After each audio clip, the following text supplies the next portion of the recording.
ស្ដីបងប្អូនទាំងអស់គ្នាថ្ងៃនេះខ្ញុំខត្រីសាម៉ិនស្វាយខ្ចី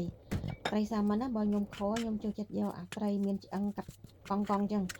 អាខត្រីសាច់សុទ្ធមកខ្ញុំអត់ចូលចិត្តទេអានេះទម្លាប់របស់ខ្ញុំទេពួកអីចូលចិត្តរបស់ណាមានឆ្អឹងចឹងទៅវាឆ្ងាញ់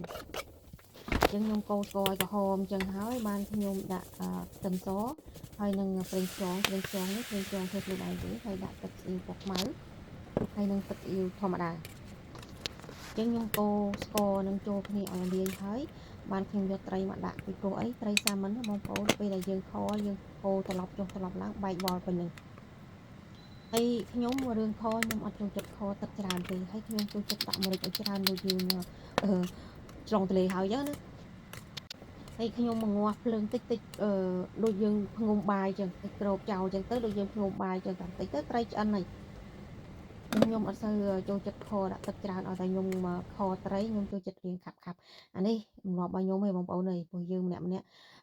យើងហូបខុសគ្នាអញ្ចឹងស្វាយខ្ចីនេះសាប់មកអាចជូរហឹលអូយបងប្អូនអើយនិយាយពីថាដំបូងគឺខ្ញុំហូបបាយនឹកឃើញថាត្រី4កង់ហ្នឹងខ្ញុំហូបអត់អស់ទេខ្ញុំហូប2សិនក៏ប៉ុន្តែពេលដែលខ្ញុំហូប2ហើយខ្ញុំស្ទើខ្ញុំដាក់ហូបទាំងអស់ពីព្រោះអីវាឆ្ងាញ់ដល់ពេលឆ្ងាញ់ទៅរៀងស្ទើដាក់ថែមដំបូងនឹកឃើញហ្នឹងខ្លាចហូបអស់ដល់ឥឡូវនេះដាក់ថែមអស់ខ្ញុំឥឡូវខ្ញុំធ្វើម្ហូបមិនសូវលោភទេតាមមកល្មមខ្ញុំហូបទេម្ហូបតែខ្ញុំធ្វើទុកខ្ញុំឡើងចង់ហូបហើយអញ្ចឹងបញ្ចូលសម្លេងទៅយើងហូរទឹកមាត់លាបទឹកមាត់តាមតែវីដេអូខ្លួនឯងទៅរាល់ថ្ងៃនេះនិយាយពីថាបងប្អូនហើយ